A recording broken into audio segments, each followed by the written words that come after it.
వివేకానంద స్వామి జయంతి సందర్భంగా Ramagundam BJP party ఆధ్వర్యంలో జయంతి వేడుకలను ఘనంగా నిర్వహించారు. పెద్దపల్లి జిల్లా రామగుండం నియోజకవర్గం మార్కండేయ కాలనీ పార్టీ కార్యాలయంలో నిర్వహించిన ఈ కార్యక్రమంలో బీజేపీ ఇన్ఛార్జి కందుల సంధ్యారాణి పాల్గొన్నారు. ఈ సందర్భంగా ఆమె మాట్లాడుతూ సనాతన ధర్మం గొప్పతనాన్ని ప్రపంచ దేశాల్లోని పలు వేదికలపై ఎలుగెత్తి చాటి చెప్పిన మహోన్నత వ్యక్తి స్వామి వివేకానందుడని గుర్తు చేశారు.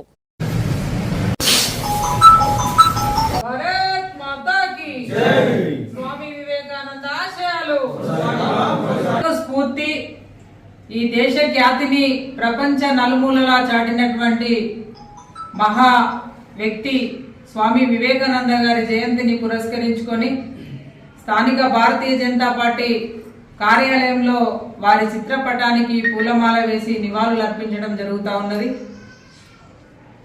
ఇవాళ వారి యొక్క జీవిత చరిత్ర సమాజానికి యువతకి స్ఫూర్తిదాయకం. వారిచ్చినటువంటి సందేశంలో ప్రతిసారి కూడా యువత అన్ని రంగాల్లో అభివృద్ధి చెందినప్పుడు మాత్రమే ఈ దేశం ముందుకెళ్తుందని, ఈ దేశం యొక్క పునాది యువత అని చెప్పి వారు అద్భుతంగా గొప్పగా యువతని మేల్కొల్పేటటువంటి విధంగా వారి యొక్క ఉపన్యాసం ఉండేది. కాబట్టి ఈ ప్రాంతంలో ఉన్నటువంటి యువకులందరూ